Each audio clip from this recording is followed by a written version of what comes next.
Good evening, ladies and gentlemen. I want to welcome you on behalf of the IAP and of the Peter Ustinov Institute to this roundtable discussion on a recent event which I think everybody noticed and very often with despair or at least with disappointment. And as Peter Baker wrote in the International New York Times, for the first time, I quote, in history, Americans have elected a convicted criminal as president. They handed power back to a leader who tried to overturn a previous election, called for the termination of the Constitution to reclaim his office, aspired to be a dictator on day one, and vowed to exact retribution against his adversaries. So if people elect such a man whom they knew whom they would elect, it is surely also a consequence of some weaknesses on the Democratic side, on the candidate, on the Democrats. But if you vote for such a person, you must have strong conviction about that person and that personality. And therefore, I think it is very important to look behind what led people to vote for Donald Trump. This is one of the issues which will be discussed. And I think also the issue is how to react, because we in the European Union must know that a lot of challenges will come upon us.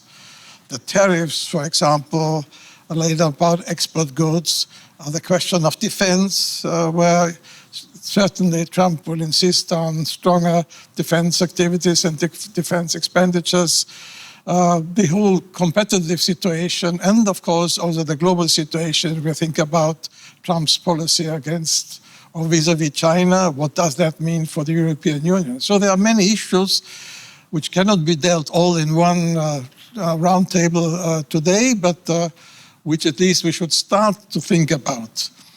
It's not a question of being afraid of Donald Trump. I think many people could be afraid of him, especially in the United States, but it's more an issue of how Europe should be prepared to deal with the Trump's policy. And one of the major elements, and with this I want to close, is not only different political aspects and activities, but the example Trump gives to people like Orban, Kickl, Meloni, Le Pen, and others, that they say, look, to be really successful, to get the majority, we must even be more vocal, more ugly in our speeches, more violent in our speeches, because that is, I think, one of the things which are especially astonishing for us in Europe still, that to use this kind of language which Trump used led to win him the presidency.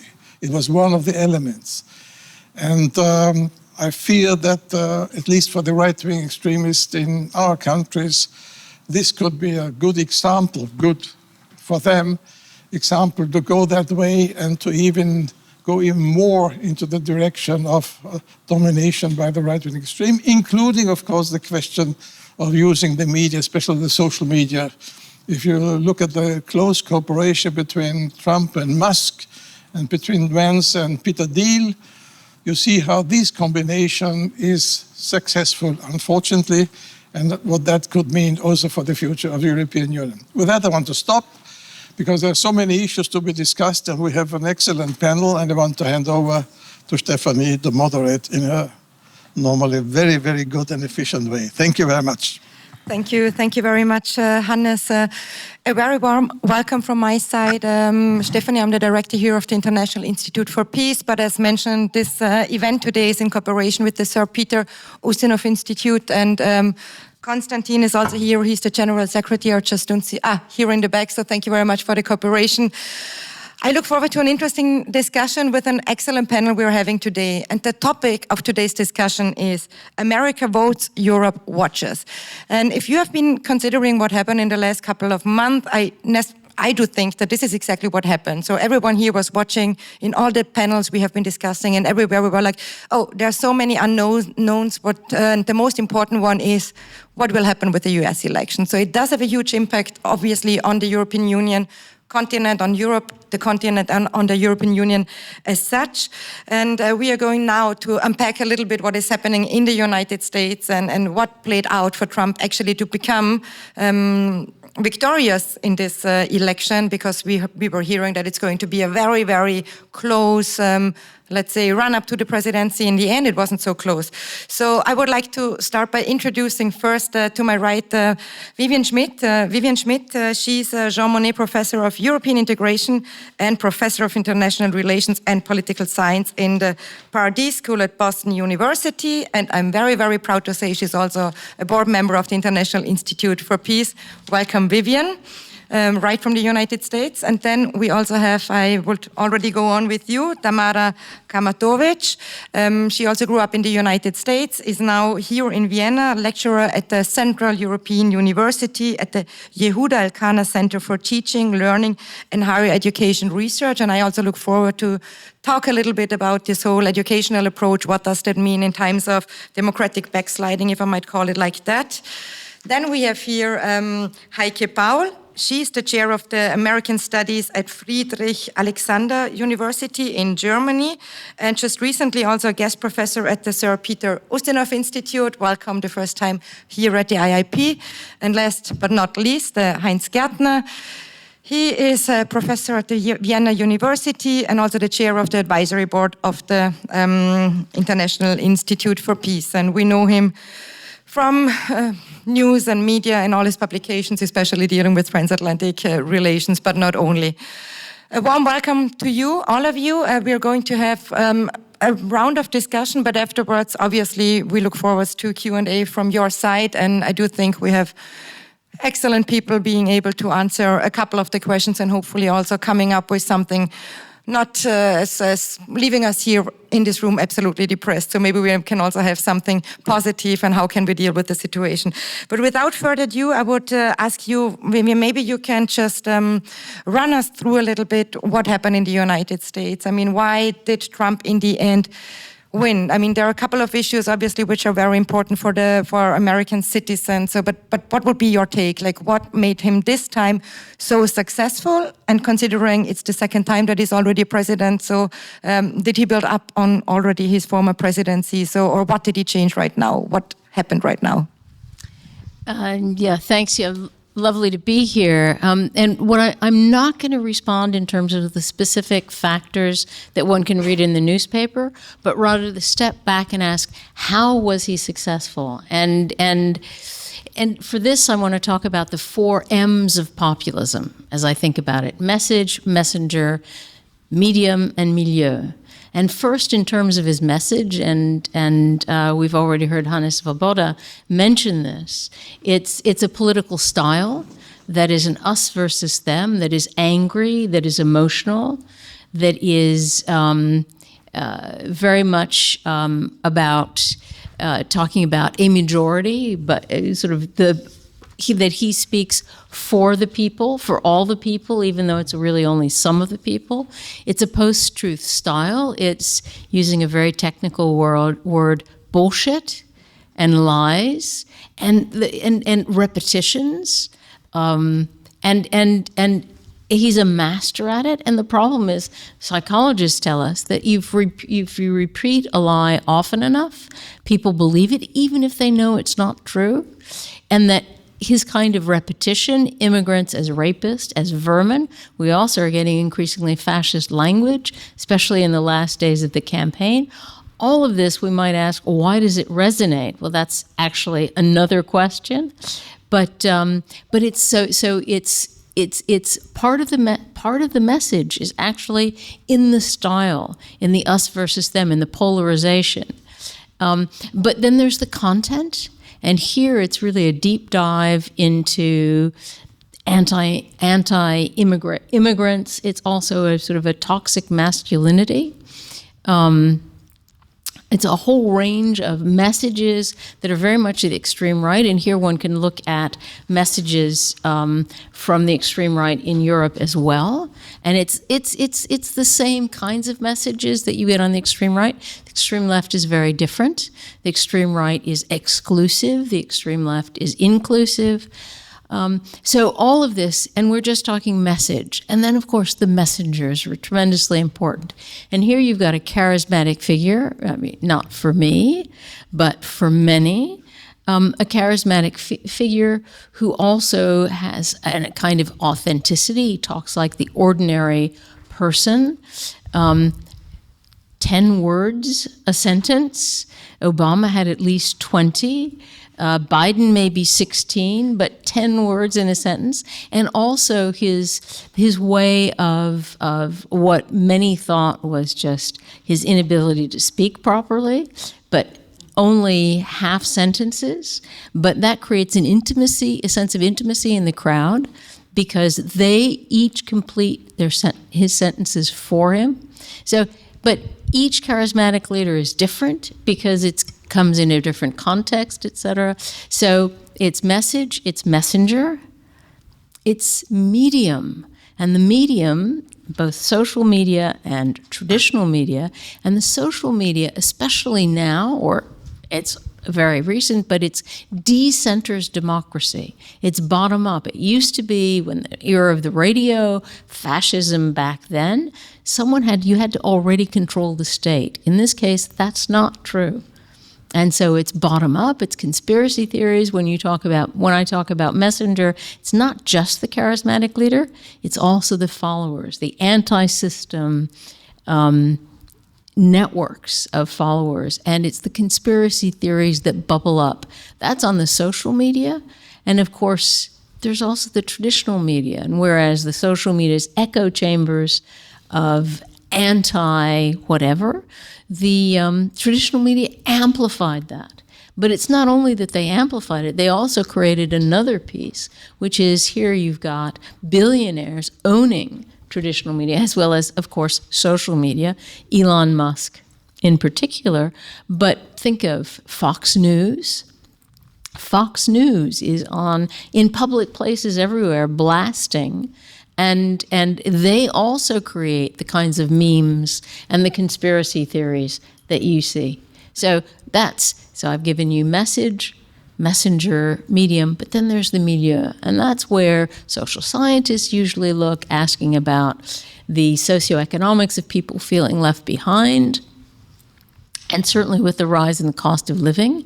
So these kinds of messages resonate, sociocultural of worries about loss of status, changing faces of the nation in the U.S., and these kinds of messages, again, resonated. And then, of course, there's the politics. And here, it's not just that the extreme right grows, but where is the mainstream? Where are the social democrats? Where is the Democratic Party? And of course, here we can go back to what happened in this election. Biden, think of that debate.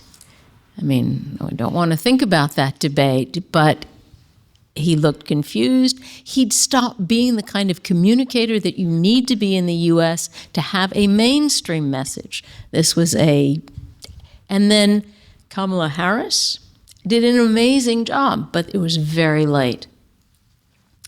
And she also couldn't speak to the people and this is, we can leave it to everyone else to explain what's wrong with that, and I'll stop there. Thank you so much, Vivian. I think you already touched upon many important things which we have also been witnessing, and which we're also witnessing in part of European states. Orban was mentioned, but he's obviously also not the only one.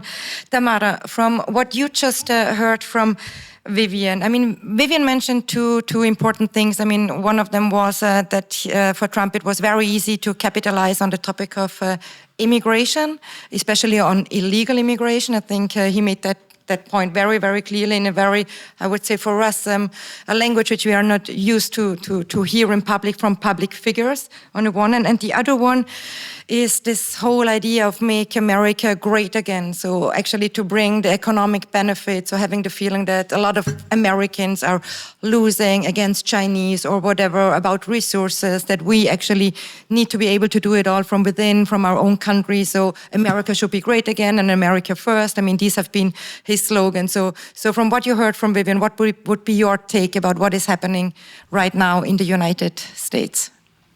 Thank you. I think I'll pick up on Make America Great Again, or MAGA. That's a slogan that's been haunting us for the last 8 years. But it's a very subtle slogan because it indicates or it suggests to the American public that America is no longer great. And the Democrats have had to basically have been kind of forced into a position where they defend the status quo, and Trump is the one who is able to recognize publicly that the country is experiencing decline. So Make America Great Again, it's snappy, but it brings to really the fore, first of all, the politics and the economics of the United States, the fact of American decline, and it also obviously inspires trust in a kind of strong authority, strong leadership, strongman politics that's going to fix what's broken. So I might start there and just, I think all of us, or at least for myself, it wasn't clear to me how the election was going to end. I think my gut told me some really bad things, but my head was hopeful. I subscribed to the New York Times, and I was reading the New York Times fairly religiously up until the election.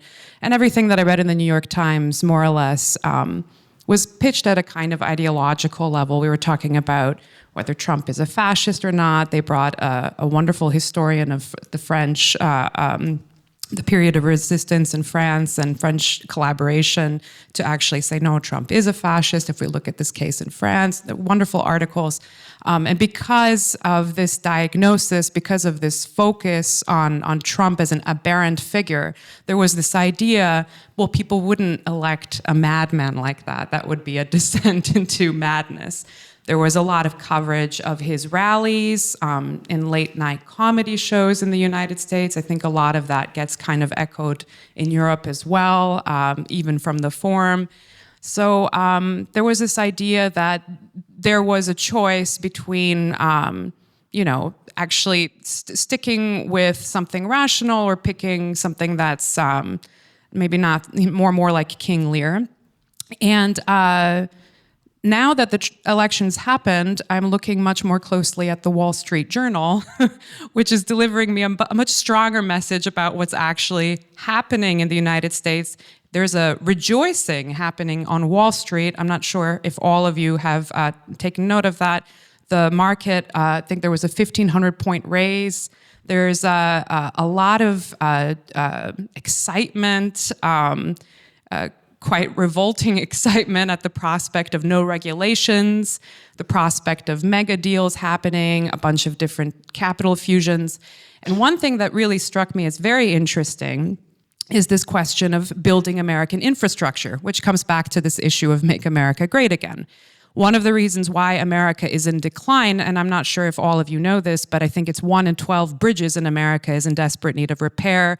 The country's infrastructure is actually crumbling before your eyes. I can say these things because I grew up in the United States. Things really aren't getting better. Things are actually crumbling in real time.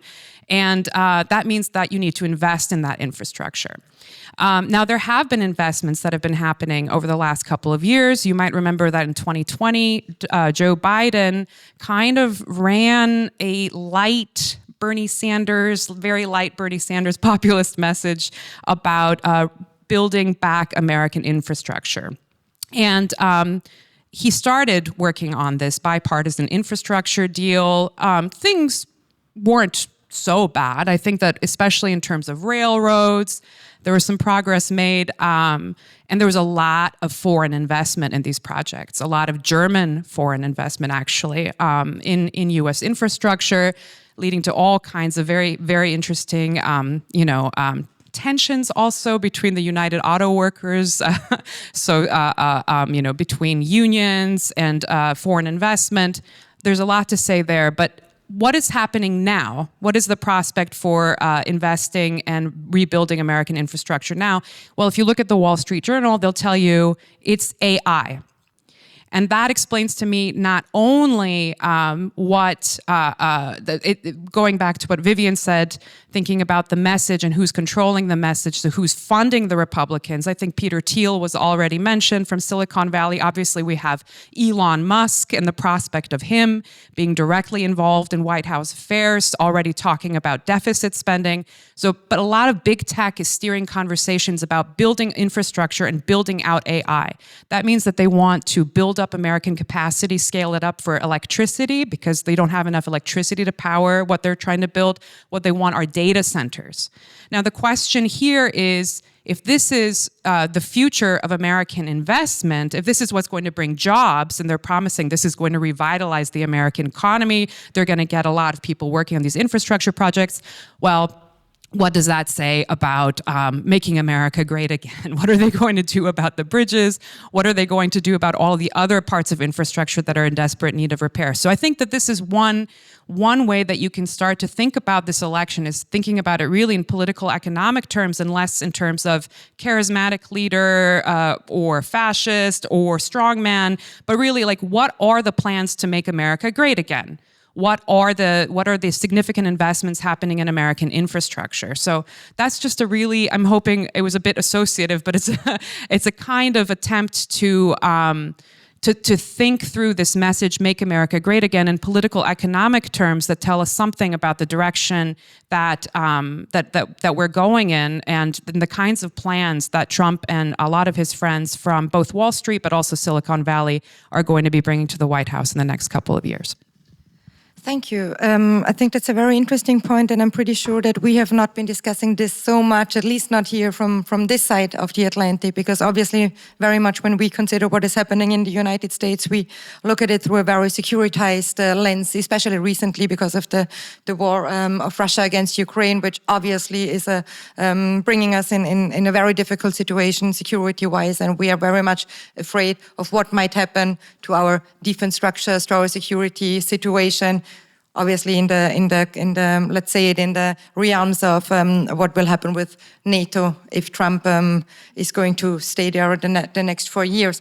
But Heike, maybe what you have been just hearing from your colleagues, maybe you can also reflect a little bit from your point of view, how you as a German, now being in Austrian, so being European, how would you assess the situation? Like how are we looking at what happened in the United States? Because we were talking already a little bit about political emotions. We talked about, let's call it kind of disinformation or language, like very brutal language, like creating also this sense of fear among Americans. But obviously, this is very true, I would say, also for Europeans. So we have been looking at this election. I would say it was the most important one, although there was also the election of the European Commission this year. There was an election in India, etc., not least to say in Austria. And we cannot forget that in the morning when we woke up with the notion that Trump won the election, and the same day in the evening the German government collapsed, and now we have kind of this feeling, what are we going to do? I mean, the leadership in the European Union is not really here right now, but we do have the feeling that it's a very crucial time.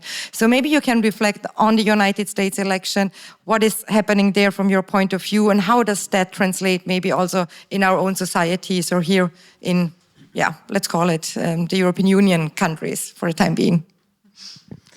Yeah, thank you. This is a very, very big question, and perhaps I can narrow it down a little bit. In my work as an Americanist, I'm very interested when looking at politics, political communication, or political culture, to look at the soft power discourses that we see floating around. And as you pointed out, the temperature is very high at the moment. So why is it so high? And so my first point would be to suggest, and I'm of course not the only one or the first to suggest this, that also in the US we've seen a campaign that was run more on emotions and affects than it was run on policies actually. And I think there are many examples that we can identify to back this up. So political emotions, I think in the US, maybe in contradistinction to some European countries, play a crucial role, maybe more of a role. I think politics, political communication is very affect-saturated in the United States and has been for a very long time. And I think it's interesting from a transatlantic perspective to learn that. I remember that my the moment where I learned that is when I watched television debate between Bush and Gore. And Gore was making a very good job in putting out his policy and giving numbers, facts and figures. And then after Gore stopped, Bush said, "Oh, you and your algebra. You and your algebra. Leave me alone with your algebra. I know what's best for the American people." And he came out of that duel on top. Yeah, so this is, I think, a lesson learned. So I think the way that political emotions are being used, are being instrumentalized, have changed somewhat. But I still think that political emotions are at the core also of the campaign that we have just witnessed. But there are very different emotions that are in play. So on the one hand, I think we can see that Trump has run a campaign on emotions of fear and rage, and he has done this very successfully.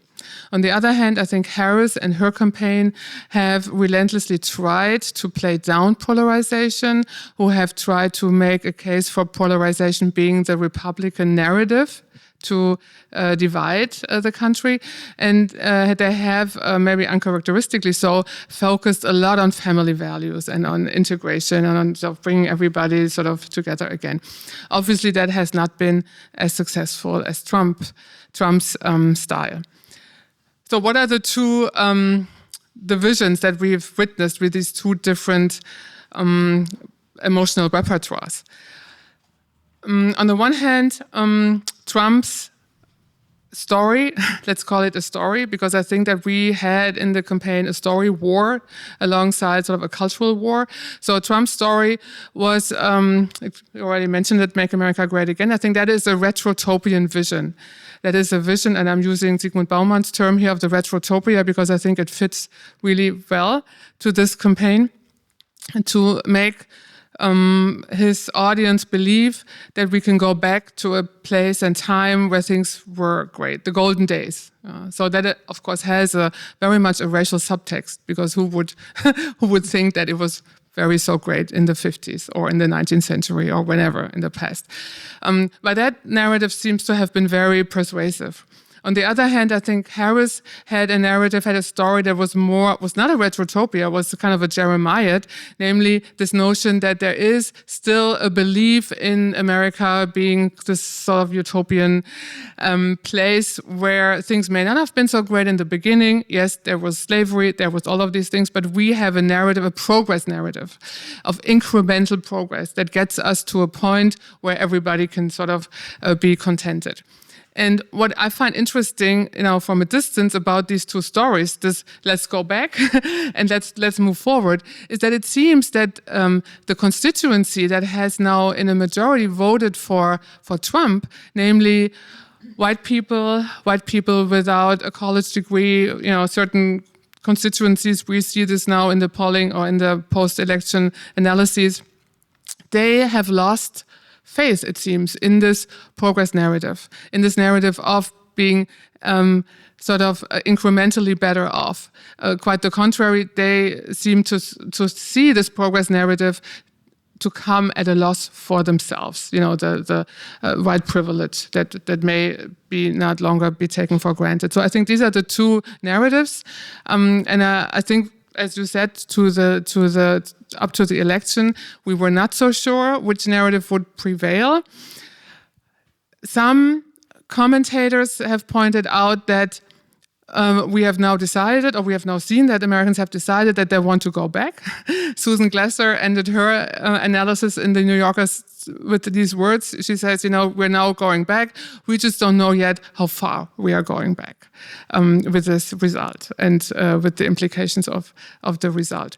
On the other hand, I think we can also see that on the leftist, progressivist spectrum, we have spent a lot of time, and I can say this also as an Americanist, because I think I was also dealt in this business of trying to deconstruct foundational narratives, be it of discovery, be it of settlement, be it of the frontier, like all these narratives that we have found to be so limited and so one-sided. And some of my colleagues, Richard Slotkin and others, they would now argue that the left has spent too much time deconstructing these right-wing or like leaning towards the right-wing narratives rather than coming up with compelling stories of their own. And so this is also, I think, what was not helpful for Harris, that she used a story of the Jeremiah that has exhausted itself to some extent. And Trump had the better story to offer. Thank you so much, Heinz. What you just heard from the colleagues, I mean, it was very much obviously focused on the US elections, what happened there, how it is perceived there. But I mentioned before, we are in difficult times. There are two major wars right now. There is a major war right now going on in Ukraine, and there is another one going on with devastating humanitarian costs right now in Israel and Palestine, and even abroad in Lebanon, and we don't really know what is going to happen there. So very obviously the Europeans are very, very concerned about what is Trump going to do about these conflicts. Still, however, if you look at it, the conflicts were there also with Biden, and Biden didn't find a way out. And so the situation got just worse, and from worse to worse to worse. And we are now very much afraid of Trump coming in. And Trump has been the president saying, I'm going to end the wars within 24 hours or whatever. What do you think? On the one hand, Trump also was the person saying, we actually want to look more when it comes to infrastructure, trade in general, maybe not infrastructure, but trade in general, looking more against the Chinese threat. So actually being a little bit, let's call it isolationist. I mean, this is what we have been feeling. On the other hand, there is also this fear of that, you know, the Americans are getting out of it, saying, oh, Europe is far away, please take care of your issues, namely here the war against Ukraine. That's your thing to deal with. How would you assess the situation there when it comes more to the foreign policy, let's say, perspective, what we are now having with Trump starting from 25? All right, thank you, Stephanie, for chairing this. Thank you for your questions here, and also I want to thank the IEP to organize this event here. Of course, lots has been said about Trump. So Trump himself said a lot about himself. So, and you mentioned some quotes here. So he will end the war quickly, or the wars quickly. He might not observe NATO commitments. He did not start a war in his first presidency. And Middle East, he recommended Prime Minister Netanyahu to bomb Iran's nuclear facility, for example. Nevertheless, Trump has been elected by more than 50% of the American voters, and he is an American, and he stands well in American traditions. So I just pick out two of them. I come back to Europe and your question in China a little bit later, but we have this tradition of isolationism or interventionism. So we all know there was this period of isolationism from the beginning of the American constitutions to Pearl Harbor in 1941, with two major exceptions, the Spanish-American War in 1898 and also the First World War. Of course, there have been some smaller interventions as well. This period, we had this isolationism, no matter who was president, whether it's a Republican or whether it was a Democratic president. And then we have this tradition of interventionism. New American data show that since 1776 until 2020, there have been about 400 direct military interventions, overtly or covertly. Interestingly enough, most of the interventions took place in the period of unipolarity after 1989, at about 25%. Again, there was not that much difference whether we had an Democratic or a Republican presidents in this period. And when President Trump said he would end wars quickly, he is well in the tradition of American restraint. So look at the presidency of Eisenhower, Nixon, for example, and Obama. They all promised to end the wars quickly in Korea, in Vietnam, and in Iraq. And they have been elected, so foreign policy played a role already at the time. Trump, whether it's his instinct or his knowledge, played the same game. So he promised to end the wars. There were not American troops deployed, but there was American money involved. And he was well aware there was a war fatigue among the Republican voters. Like there was a war fatigue during the Korean, Vietnam, and Iraq war.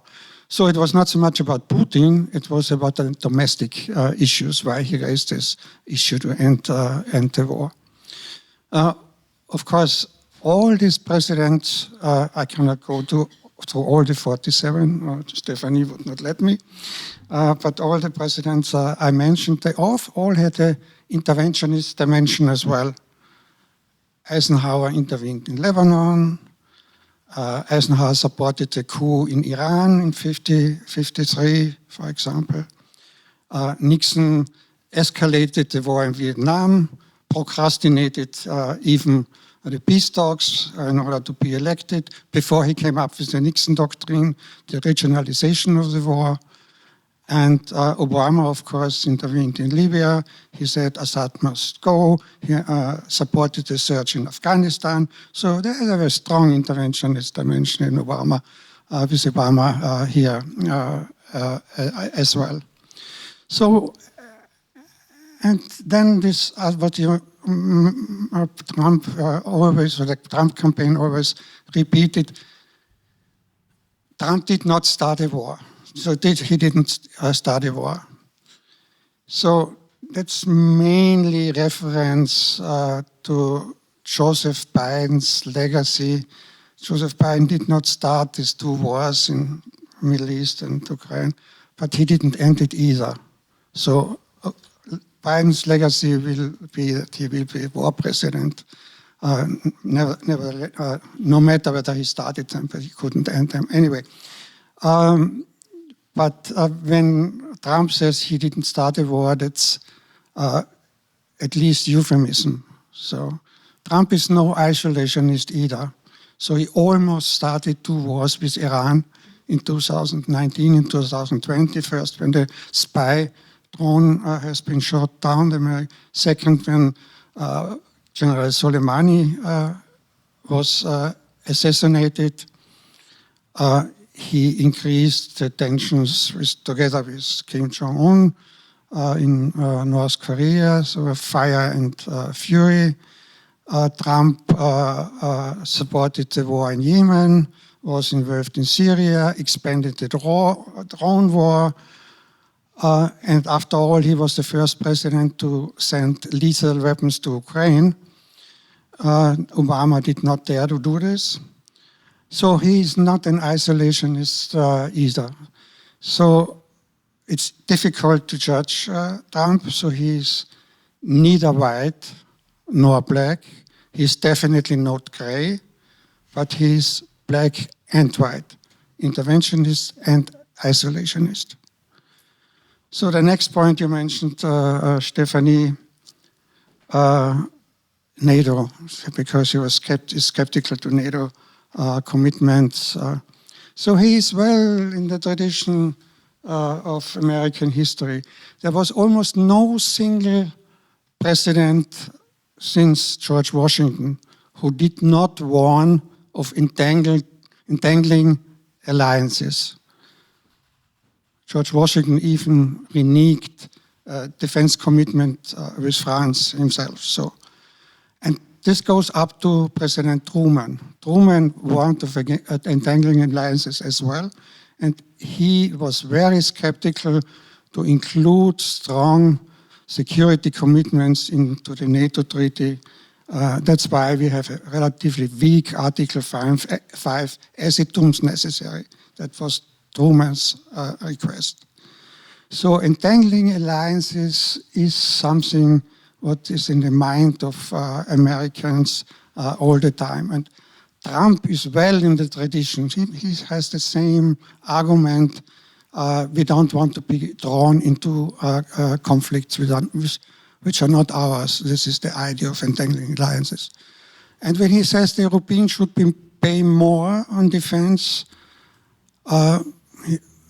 almost every American post-war president requested the Europeans to do more and threatened to withdraw American troops. That's not Trump, the first one.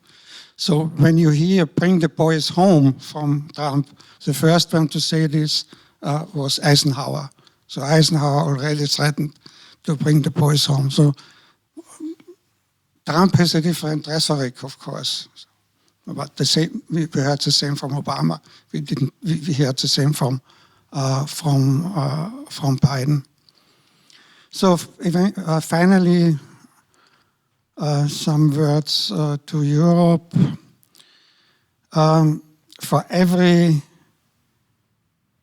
American president, America comes first. So it's not only Trump. So it's, and you hear America first, America is back.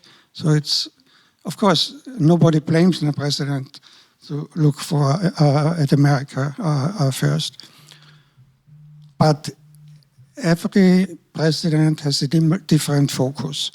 So whether it's Europe, just look at the doctrines of the presidents you can read. So whether they focus more on Europe, pivot more to Asia or China, or the Middle East. When a president pivots to Asia, you hear immediately the Europeans crying foul. Oh, he's an isolationist. He's not an isolationist. So he's just have a different geopolitical focus. So now when we see already this, the last three presidents already look more to China, and of course the Europeans feel abandoned. But that's the way American presidents act. And after all, when we look at the Europeans are very now concerned about the second Trump presidency. But I have to say, if you look at the first presidency, I cannot think of a single major foreign policy issue, except climate, maybe, where the Europeans did not go along. Whether it's Middle East, whether it's Asia, whether it's Latin America. I don't know whether the Europeans can really get their act together for the second presidency. I suspect it will remain the same. Thank you. Thank you, Heinz. Before we go to the audience, I think we still have a couple of minutes because you didn't have the chance also to react to your colleagues, and I want to give you that possibility. But I would like still to draw upon something which I think is very important, because when we talk about America or the United States, we very often have this idea, it's this freedom-loving, big democracy on the other side of the ocean. But if we look at what is happening right now in the United States, we see that also institutions are becoming more and more hijacked, and that checks and balances do not really seem to work as well as they used to work.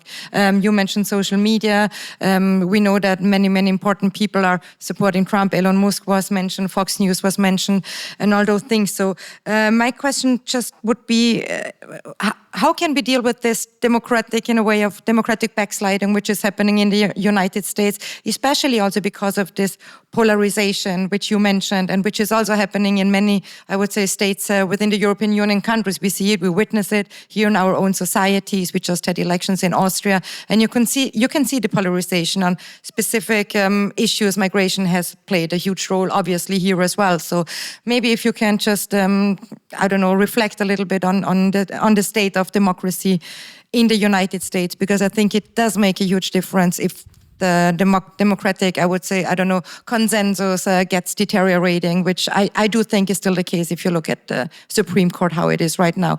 And maybe just one additional thing, Trump doesn't need to be re-elected now. So we know it's going to be his last term. And there's a huge question about who are actually the people he is working with. I mean, are those the same people from the first presidency? Or is it now only, I don't know, like family people or people who are very loyal to him? So then these things also do shape, obviously, policies in the end. So please. Yes, if I can start, I want to be alarmist, very alarmist. I don't, one thing is I don't think it's going to continue as the past, certainly on the tariffs and all the rest. There could be a tremendous disruption, deglobalization, and on the democracy issue, it's Trump unchained. The deep state held him back before. Trump now has control the Supreme Court and will basically fully control the judiciary. Because he also controls the legislature, the Senate, and most likely the House as well. He will get all of his appointments through, and he can do that just with the Senate. And one can go on. The executive branch, he's likely to follow the playbook suggested by the Heritage Foundation with Project 2025, which is essentially you decapitate the deep state by getting rid of the top 4,000 civil servants, or maybe it's the top 40,000. But basically you replace an impartial, nonpartisan civil service that's competent and has experts in it with loyalists who are likely to be less competent, if not incompetent, and possibly corrupt. And there are going to be no checks and balances. So that's a very different situation from the past. And Trump learned from his first presidency, where he felt frustrated. He wasn't able to do what he wanted because there were adults in the room. Now there are not going to be any more adults. Steve Bannon is going to be, Elon Musk is going to be, I'm not even giving you, who knows what they're going to do. But get ready for massive deregulation. Get ready for, certainly climate change, forget it, it's off. If it's what did he say? Drill, baby, drill. The fossil fuel companies are really happy. It may be true that the high-tech companies are also happy. They also control the platforms. Where is tax? There are going to be massive continuation of the massive tax cuts for the rich. What will happen to the OECD, meager suggestion that you have a global taxation rate for the largest firms, which is actually a very small number, at 15%. I think that the tariffs are going to go through, and who knows in what form, but in any case, that will not be in favor of the people who voted for him. But will they know? Because there's also control, there's disinformation, there's control, as I earlier said, control of social media, Elon Musk and company, and control of the traditional media. And for those more liberal heads of major platforms, they're likely to go along as well. We saw Jeff Bezos tell the Washington Post, which he owns, back off, no endorsement of Harris. So I think this is a very dangerous moment for, not just for the U.S., which I see as the end of democracy. And you said, he's only got 4 years. Really? When you control all the branches of government, it can be very easy to change that. This is where autocrats, Putin, okay, we can hope that we're not going to get into civil war, if you've seen the film, or major autocracy, but maybe we will. I think we need to contemplate the darkest picture and then maybe have a sigh of relief that it's not quite as dark. But Trump has empowered the extreme right, the white supremacists, the Proud Boys, a whole range of people, and he's got violent language.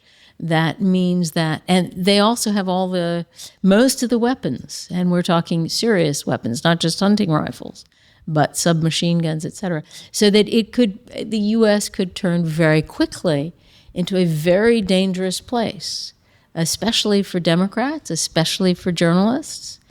And even if it doesn't get that violent, the judiciary will be weaponized to go after the journalists, to bankrupt the newspapers. So yeah, I just to make everyone, give you a happy moment here. That was very uplifting. Tamara, but maybe you can also reflect on that one, because I do think, I mean, the word disinformation was mentioned, and I do think it's a very, very important one, but I do think nobody really knows how to deal with it. I mean, how are you countering disinformation in, let's say, in an atmosphere where there is nothing like truth anymore, you know, when in a post-truth era, how are you actually countering disinformation? And then it's so quick, and you also mentioned before, you mentioned artificial intelligence, we know how it is working with bots, etc., with trolls and bots, and we're just always very, very slowly in actually targeting it at all. So I do know though still, and maybe you can give us some positive outlook that you're working also on democratic education. So what can we actually do about it, that it's not becoming so dark as the very, I would say, scary vision, which is a possibility though, and I do agree that we need to be prepared for the worst always, and be happy if it's not becoming reality, but please. Okay, so I'm here to deliver the uplifting message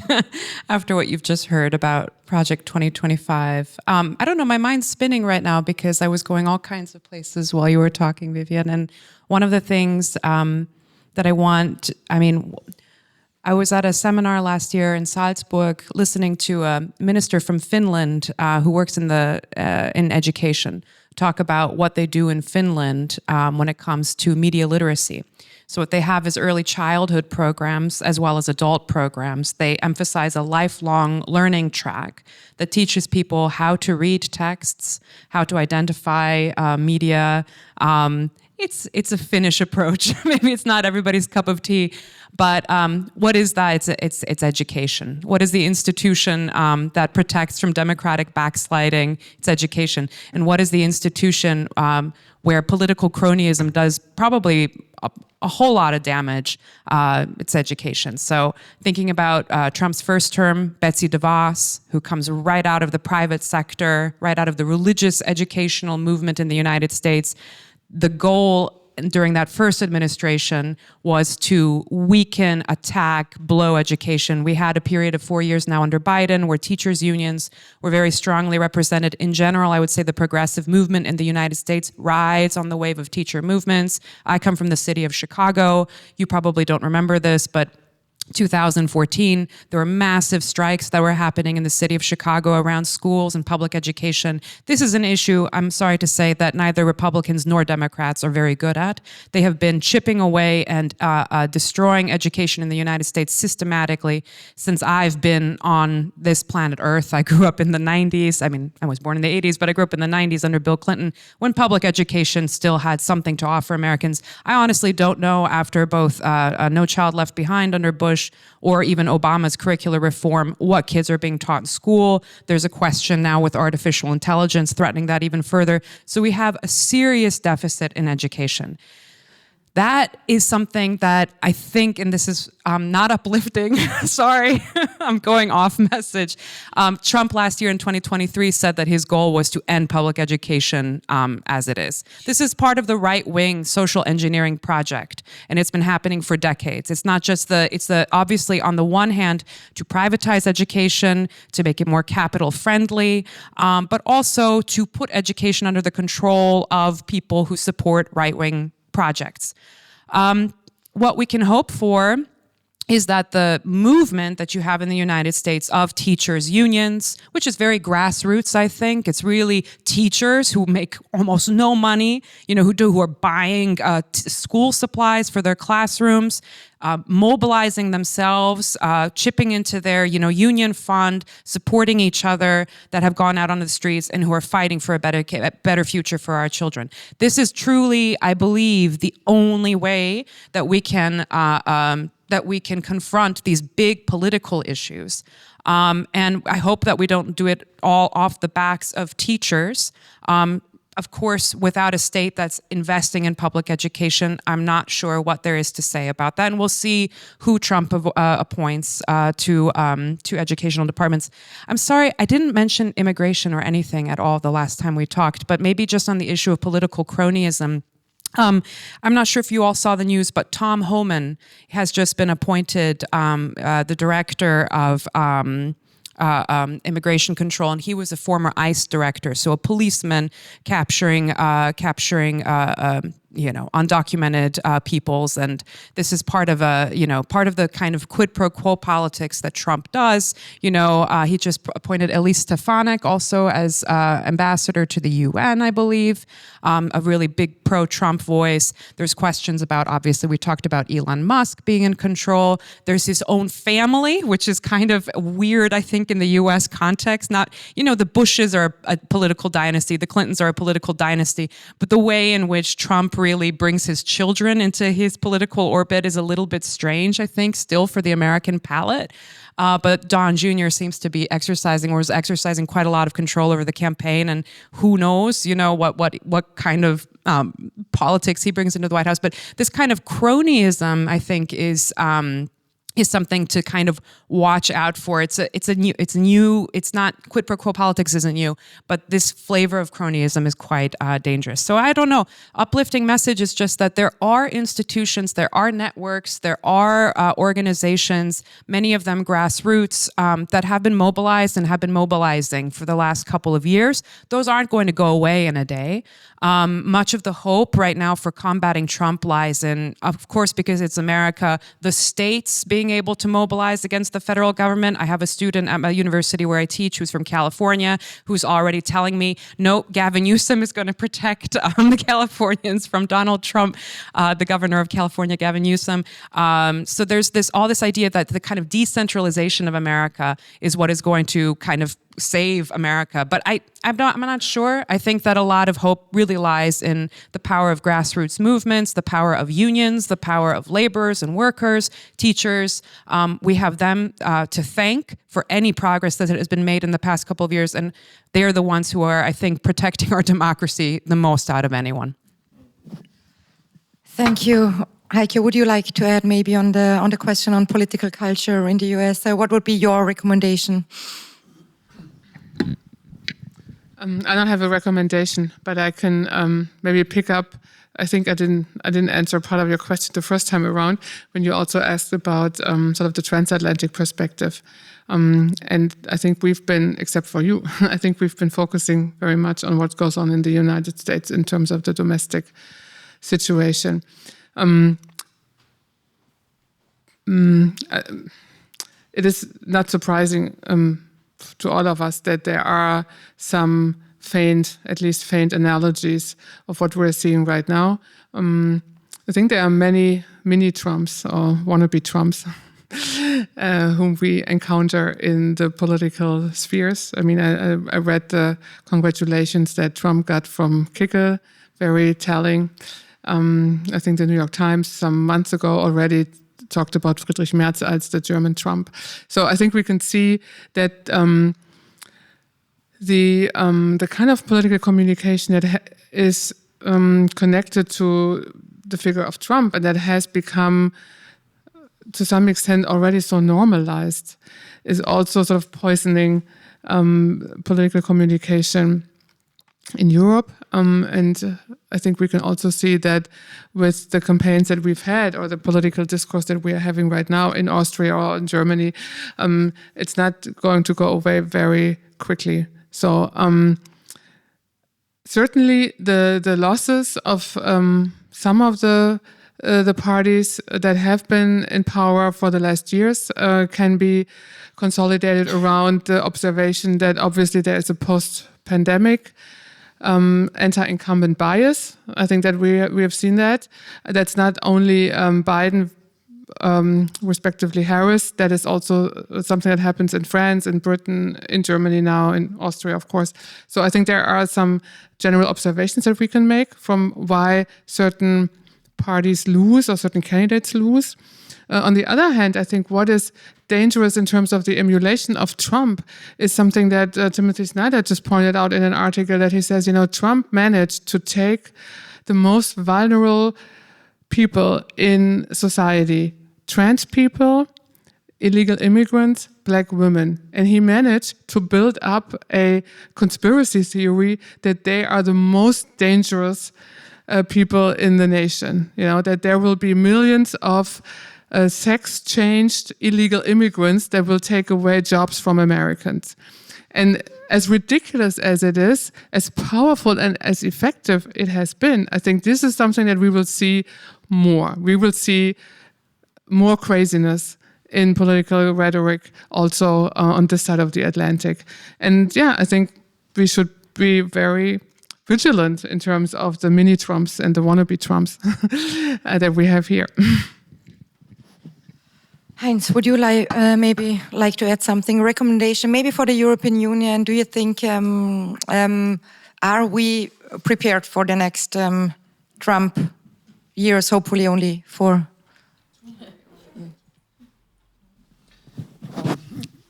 Yeah. Let me just add something to this debate here. Let me start with an anecdote. There's an organization, I don't mention the name, in the US, which organizes huge international relations conferences, also with 6,000 people. And then there was the time when first Trump presidency, when he imposed the Muslim ban. So there was a prohibition of to enter the country, mainly coming from Muslim states. So this conference, of course, there were coming students also, but scholars, scientists from all over the world. So it's not only Europe, but also Middle East and Asia. And they couldn't come to this conference because of the Muslim ban. So, and later on, I asked some official to organize the conference, and I said to him, why didn't you do anything about this? Because they would set up some, at that time that was not that usual yet, some online connections. And why didn't you do? And he said to me, you know, we don't want to get in trouble with President Trump. So what I did was just to set up on the website something about freedom of science, freedom. So that was the indirect expression of the protest. There was very small protest of the participants. That was 10, 20 people who protested outside of the conference site. So what we have is a climate of kind of opportunism. So the small Trumps are everywhere. And so that, having said this, I believe in the American institutions legally. So in terms of, we know politically, the US always ranks as a failed democracy in all rankings. So it's not really a model for the whole world. But I believe in the institutions and the courts, and we have seen the last time that the courts somehow eventually work as well. But that's why we will not have a dictatorship and Mussolini or something. But what we will have, looking at the Project 25, a loyal democracy. We will have a loyal democracy. If you have exchanged 50,000 state officials that are loyal to the president, all kinds of institutions are dependent on these officials. They want to get money, they want to get influence. So that this academic organization is one of them. But you have school, you have trade unions, you have all kinds.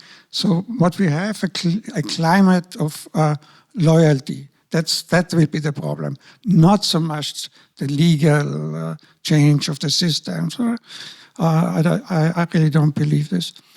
When it comes to Europe, I don't think the Europeans are resilient enough. So they went along with everything, even they accepted in the first time the tariffs on steel.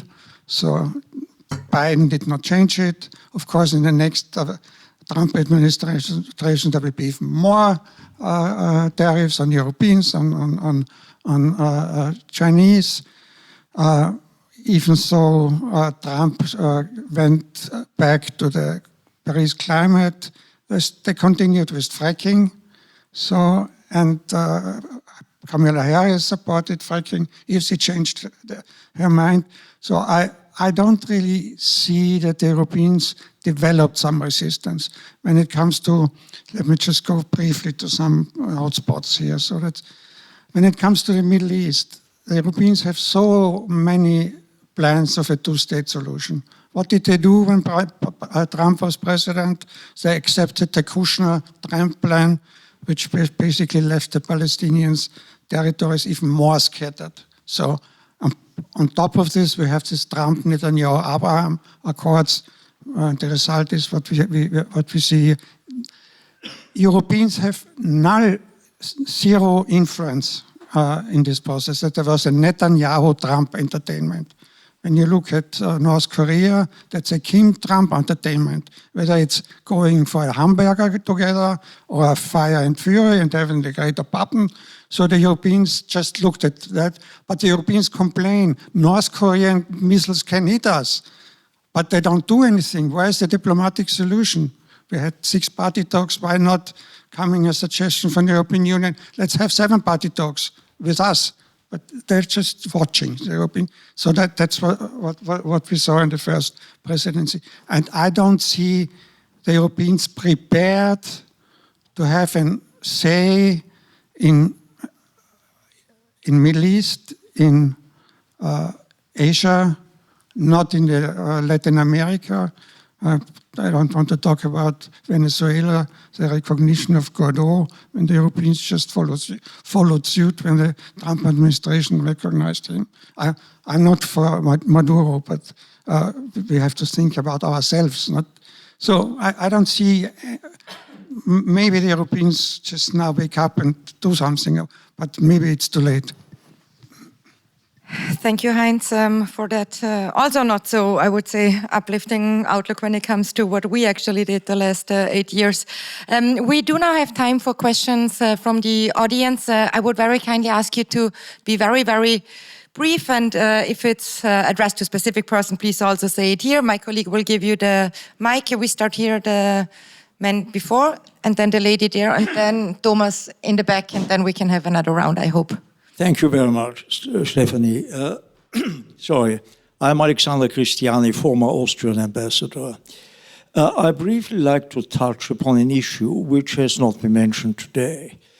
While I agree with Professor Gärtner that there will be extreme European challenges, but I do think that no one can say with any certainty what the repercussions for Europe or for Ukraine, etc., or the Middle East will be. But there's another issue I'd like to touch. I think what is most dangerous are the very close connections of Trump and some of his confidants with Russia. One just has to read the latest book by Bob Woodward, War. It's frightening. It is frightening in the past. What kind of connections with the, let's call it Russian mafia or dubious Russian personalities were. I mean, Trump always has denied that, and he was very good in camouflaging it. But I mean, it's quite clear that many of his really important friends, etc., maintained and still maintain these relations. What that will mean between Trump and Putin, etc., has to be seen. But I think there is an inherent danger in all of that. That's just what I wanted to say. Thank you. Thank you. Right behind you, yeah. Yeah. No, fine. Thank you. My name is Gertrude Oehlmark, and I have a question for you, Heike. Sorry, I forgot your last name. Just Heike Paul. Okay. Hi. Okay. You said that one of the narratives that Trump used was the fact that people who are not college educated are losing out. They are not, so the progress doesn't take them along. I don't think that Trump cares for these people, but isn't that a fact that these people are losing out? And as this is a fact, so if this is a fact, then I think it must be addressed differently than other fairy tales that he might tell. Thank you. Then there in the very back, Thomas. Yeah. Thank you so much, Stephanie, and to all the excellent speakers. I'm Thomas Heinutzi, also a retired Austrian diplomat. The Western liberal democracy and that international order is based on respect for rule of law. So we have seen already during the first 4 Trump years that there's not really a respect for upholding international law. There's rather, I would say, disdain for things like Pacta sunt servanda. We have seen that the disarmament treaties, climate treaties, whatever it is, not least, of course, the arrangement with Iran, has been unilaterally broken or ended. So this, of course, has an impact because it takes away the pillars of the international order. And so we see, by the way, on Wednesday, excellent initiative, another discussion here on what is happening to international humanitarian law. We see less respect for all these norms that are fundamental for a peaceful world. So what do you foresee here? Is there any shimmer of hope on the horizon that it will not be so bad, or will it really mean long-lasting effects? Thank you. Thank you. Maybe Heike, you can start since one question was addressed directly. Okay. Yeah, I think you're right that there is a certain segment of society that is suffering from some sort of post-industrial developments in the Rust Belt and also in other regions of the United States. We know that J.D. Vance himself is from one of the whitest and poorest regions in Appalachia and likes to talk about how he got out of there. So it is not only imagined or perceived. I think there is a way in which certain parts of the population, mostly white and mostly not college educated, have been suffering from certain kinds of economic strain. First of all, I don't think that Trump will fix it. I mean, Trump digs coal. We've seen this already. 8 years ago, it didn't bring back any jobs. It didn't really help at all. But I think, again, the emotional side, I think, is interesting about how the idea of being left behind, so to speak, is transformed into rage and anger. And I think Ali Hochschild's work, I don't know if you're familiar with that work, she's published 2 books, ethnographic studies, one taking place in rural Louisiana, it's called Strangers in Their Own Land, and another one that just came out now, Stolen Pride, also about loss, shame, and the rise of the right. And that took place actually in Appalachia. And so she has a very interesting nuanced ethnography, how people living in these areas, how they feel that they are standing in line to get somewhere, to get their share of the American dream. And then they imagine what she calls the line cutter. So people come in and make the line longer. And so they see the women, emancipation, also black people, immigrants coming in and cutting the line, whereas they fall back further and further. So that is in Hochschild's first book. And she's a very famous a sociologist of emotion, and I really appreciate the studies that she has done. And that speaks to your question, I think. Who would want to pick up the question on the rule of law, international law, and maybe also following up on that? Thank you very much, Thomas, for the question. I think it's an important one, but we also remember the last election when Trump until today is saying, I'm not accepting these election results because they stole actually the vote, which I think is also very, very important when about all these discussions, so about respecting of any norms when it comes to anything. Do you want? Yeah. Really brief and then others. The only thing that I wanted to point out about rule of law is that we don't even have to look to international. Just look at what happened with the election in 2020 and how few consequences there were for Trump. I think this is one of the things that's setting people's heads spinning right now, is the fact that there have been all these court cases for the last couple of years that we've all been witnessing, and there were no consequences for them. Whereas my Brazilian students where I work reminded me that Bolsonaro is not allowed to run for the next decade. So there were consequences for his actions. And I think think this is one of the. I also with HEINZ. I mean, I'm also less skeptical about institutional resilience. I'm more skeptical about the resilience of the administrative state under Trump, because he just unleashes chaos through political cronyism everywhere. State Department, my mother works for the U.S. government. In every single agency and every single organization, it's complete chaos because the leadership is corrupt. But I do think that this question about rule of law really... It strikes a kind of there's an existential kind of question about how Donald Trump was allowed to get away with what he did in 2020 and make it into the White House, and it could have been different. It really could have. They could have sentenced him, but because of the judicial capture and because of that also a vote from Florida, things didn't happen that way. But I think look to Brazil and you see how you can actually prosecute someone who commits crimes like that, election crimes, election fraud, and keep them from running and getting elected. HEINZ, you want to add something?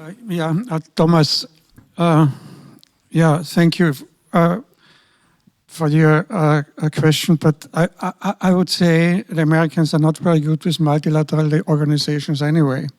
So, of course, Trump left the GCPOA, but Biden didn't return. And we have the World Trade Organization, which still is... but he did to the Paris Agreement at least, right? Yeah, Paris is but now we are back to drill, baby, drill, but it hasn't been stopped by Biden either. So... And the World Trade Organization is blocked because the Arbitration Commission is not working. Then the UNESCO is underfinanced. And there are lots of multilateral organizations, you know this better than I do, which are pending to be ratified. So we have cluster bombs, landmines, CTPO, we have the Law of Sea, we have the Children's Rights Convention, the Women's Rights Convention, all not ratified by the U.S. So they're not really, it's not really dependent on Trump. So the Americans don't want to be tied by multilateral organization. So Trump, yes, but maybe there is more structure than agent. And I also would say to Russia, I don't think that's so much a personal thing with Putin. In the first Trump presidency, Trump sanctioned Russia very heavily already. And also what we didn't really hear, because Trump considers himself as a deal maker. So, and that comes first before any personal relations. And what he said here to Europeans, if you don't pay much for your defense, of course, you might consider to arm Ukraine that much anymore. But he said to the Russians, if you don't come to the peace negotiations, I will arm Ukraine. That's what we didn't hear, but that's what happened as well. So he wants to make a deal. I don't think it works. I don't think it, but it also for the Middle East. He left the GCPOA because it was a Trump thing. But it was an Obama thing. Yeah, sorry for that. Because he cannot accept a deal which has been negotiated by the Obama team. But I do not exclude, which the likelihood is low, I admit, that he wants to negotiate another nuclear agreement if there's a stamp Trump deal. I don't exclude this at some point. So deal making, which label Trump comes first before any personal relations, whether they are called Putin, whether they are called Netanyahu or Macron or anybody else. Would you like to add something on one of the questions? Yeah, actually, I'd like to add something that we haven't focused much on, except you have a bit. Where is the EU in all of this? How is it going to respond? And unfortunately, it's not doing much. Strategic autonomy, it's discourse. Where is EU industrial policy? If you think about, and this is a pet peeve of mine, but the U.S. Biden does the Inflation Reduction Act, the CHIPS Act, And the EU's first response is, oh, you shouldn't do that. That's bad, because that goes against a fair playing field. The EU doesn't step up and say we need to do it, we need to do something ourselves. And with the recent return to only slightly modified fiscal rules of the Stability and Growth Pact, what the EU is doing to itself is saying we're going back to austerity at the same time that there was no suggestion, okay, we worry about excessive debt and deficit in some member states. Maybe they need to get their houses in order, but they can't invest. So who's going to invest? At that point, you need an EU sovereign debt fund, some kind of something new, but like the Resilience and Recovery Fund, something where the EU can actually start basically building Europe back again, if you will. Make Europe great again. Sorry, I had to do that. That's what Orban's slogan was. I know, that's why I said I had to do that. But essentially, no, it's so, I mean, the EU itself has been failing miserably in all of this. It needs deeper integration. There are those people who respond to me, yes, the EU will move when there's a crisis. But what it may do is create a security sovereign debt fund. Okay, so it will fund the military, but nothing to climate transition, nothing to education and skills retraining at the same time. At the national level, for those countries, and it's a majority of countries that are going to have to reduce their debt and their deficits, it means that they're going to be cutting in education and training, at which point it's not just America that is going to a anti-democratic future, but also Europe. And there are tremendous dangers in terms of the rise of populism in Europe, as we know. Wait till 2027. If Marine Le Pen is elected at the same time that we've got Giorgia Meloni in Italy, and Orban, and in Hungary, and Fico in Slovakia, and the Sweden Democrats, along with the conservatives in Sweden, and Geert Wilders. Do I need to go on? I think it's a very dangerous moment for Europe as well. It may not become an autocracy because there's no EU-level government as such, but it will just be a mess, a Europe of nations that will get nothing done, at which point Europe won't exist much anymore. On that happy note. Sorry. Yeah, again, it's a tough day for me today, but I assume you're right. I'm very, very sorry to say so. We had here another question in the first row, and then there Angela, and then we see three, and then we need to close. Sorry, but we are going to stay a little bit more, but please go along. I just want to add a little bit of perspective here, because this is presented a little bit as a Trumpian tidal wave, but in reality, Trump got 3.5 million votes fewer this year than in 2020. Kamala Harris got 10 million votes fewer this year than Biden did in 2020. This is a verdict on the political parties, and those parties need reconstructing. So I'm asking the panel to give us some clues as to how both the Democratic Party, which really needs reconfiguring from bottom up, and the Republican Party, is going to be a train wreck. Those people who voted Trump as Republican, rank and file, are going to be bitterly disappointed, and the never-Trumpers from the old GOP are going to come back looking to reconstitute the old GOP. How's this all going to play out? Thank you, Angela. Thank you very much. I'm Angela Kane. I'm the Vice President of the IIP, and I thought it was a very interesting discussion. Thank you for all of the interventions that you made. I want to pivot a little bit, because that's one aspect that we haven't talked about. We've talked about Trump, and you're all confirming our worst fears of what's going to happen. But on the other hand, what I'm thinking of also is Trump ran the first time against Hillary Clinton. And Hillary Clinton, of course, had a vast experience already in foreign policy. She'd been Secretary of State, etc. She got 3 million votes, just to talk about the votes, more than Trump did at the time. But because of the Electoral College, Trump won at the time.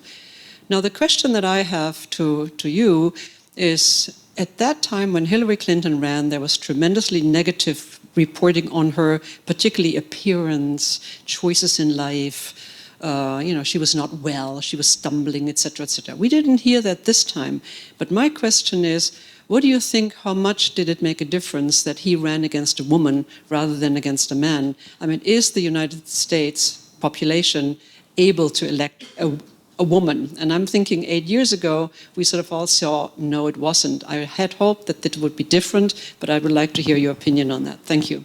Thank you. And then 2 rows in front of you. Yeah, exactly. I want to make 3 points. Can you introduce yourself very quickly? The first point is we have to look, Thomas Novotny and University of Vienna and Foreign Service. 3 points. First of all, we have to look at the other side. This is the American society. What happened to the American people? When I lived 16 years of my life in the United States, first time I was there when Eisenhower was president. At that time, the Gini coefficient that measures the inequality in income was equal to the Gini coefficient of Sweden. Now the Gini coefficient of the United States is equal to the Gini coefficient of Argentina. I think so. Mention all other things, the record of overdose. There's 6% of the American population lives in trailers, but don't have, and the high rate of criminality and so on. So there's something has gone very wrong. And there's an atmosphere of fear, and the fear translates into aggression and resentment. I think, and without this other side of the equation, one cannot understand the success of Trump. The second point is I wanted to support and agree very strongly with VIVIEN. It is democracy. This is not judging the internal. There is a substance to the notion of democratic peace. If Russia would have been a democracy, Russia would not have started the war in the Ukraine. If North Korea would have been a democracy, they wouldn't have sent 10,000 soldiers to the Ukraine. I think there's the substance, and I think that brings me to the third point, which are the institutions. The institutions that have supported the after war, as Jonas Dutt calls it, the long peaceful period after World War II, have been basically built with help to the United States. A very progressive United States. The United States at the time supported land reform, and also supported the labor unions and so on. It's of course the identification of the United States with the international regime and has weakened over the time, and they are partly responsible for having undermined it. But nonetheless, it's not just, we live in a totally different world. It's not just a world where one power has waned and other power has supplanted it, like United Kingdom has supplanted the Netherlands in the 18th century. We live in a different world, and we don't. The United Nations have become largely pointed power, weak, ineffective, and you have now what you have. G7, G20, the Shanghai Group, and so on, so on. The bonds, the institutional bonds that kept the world together have become very big. Thank you.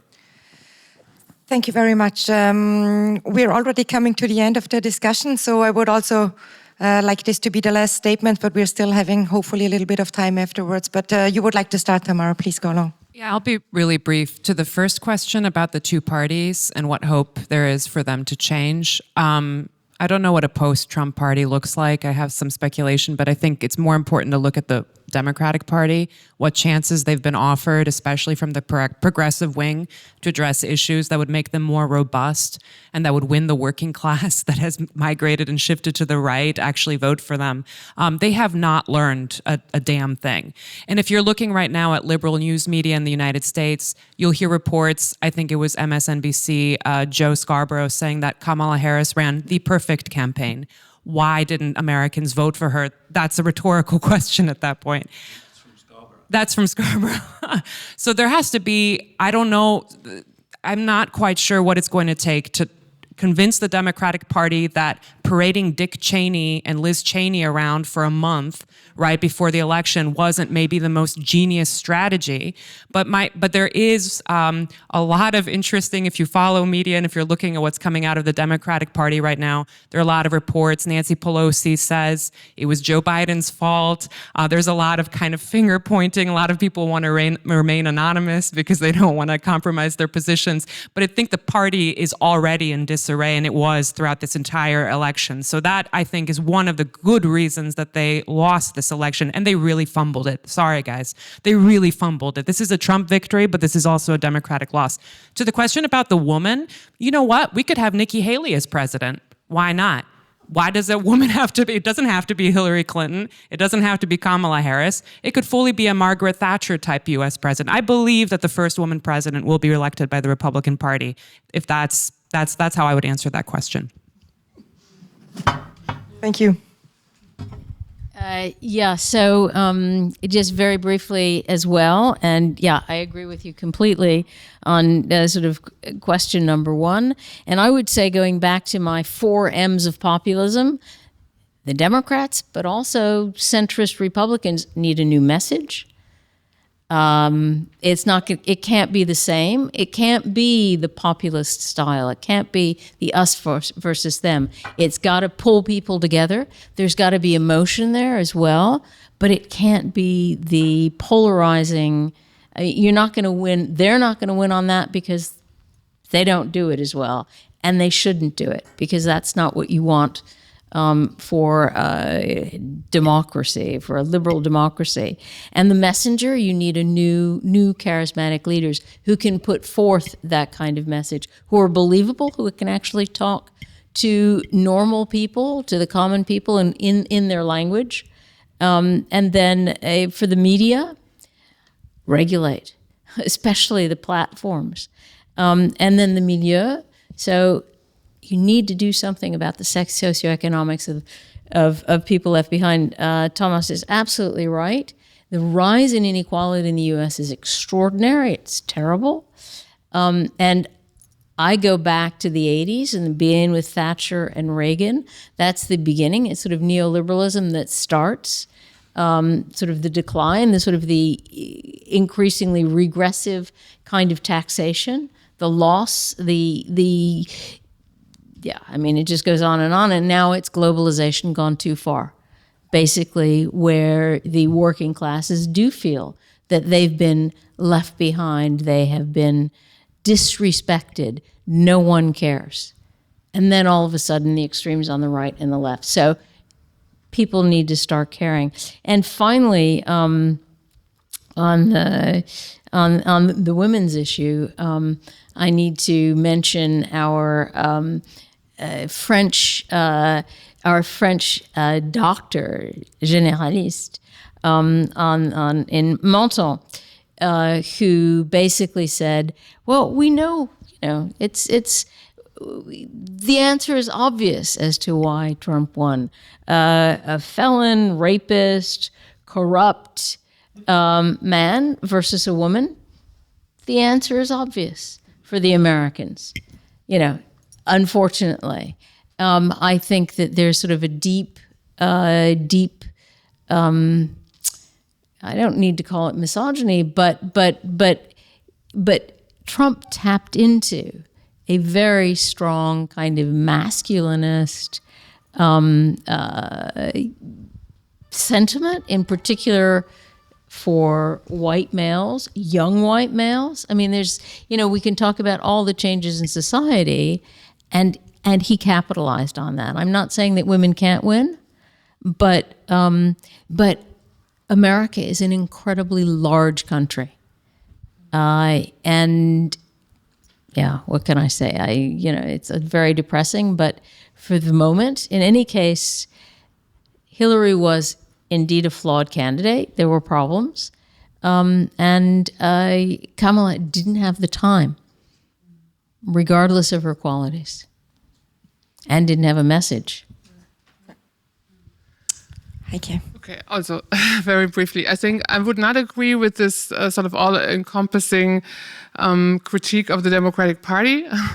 Probably I would not agree with that, but I think you're right. I think they have to get their act together, and not in 4 years, but in 2 years, because in 2 years it'll be crucial to win back, whatever has been lost. We don't know yet for sure.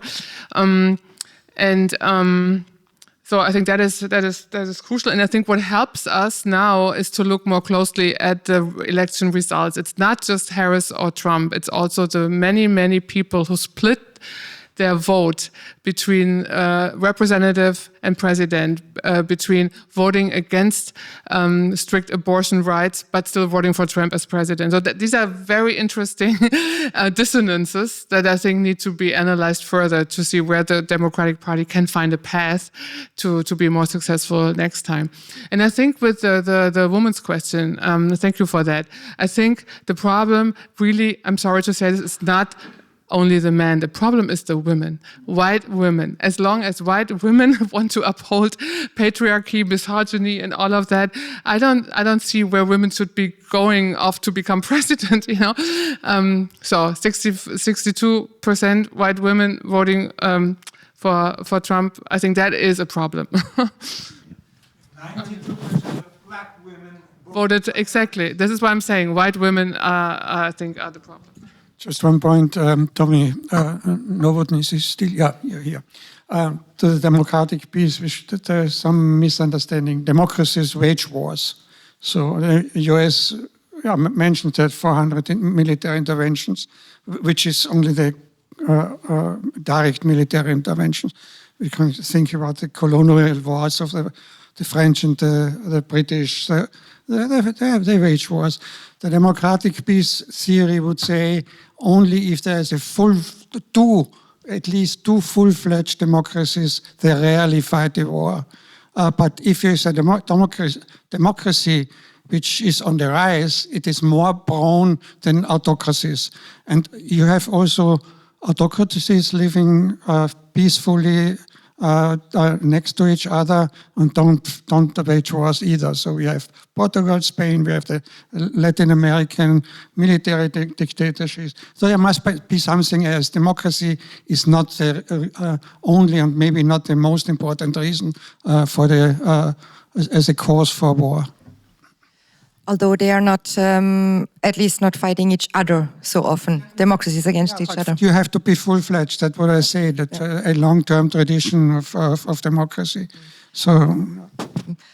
All right, we're already coming to an end to a very interesting discussion in my point of view. So I did enjoy it, not so much the outlooks, but I did enjoy the discussion with you. Thank you very much for coming tonight, for speaking freely about topics I think are very, very important. And we need to see, as you said, be aware about what is also possible to happen and not to actually end up in wishful thinking, because I do think this is very often what we tend to do.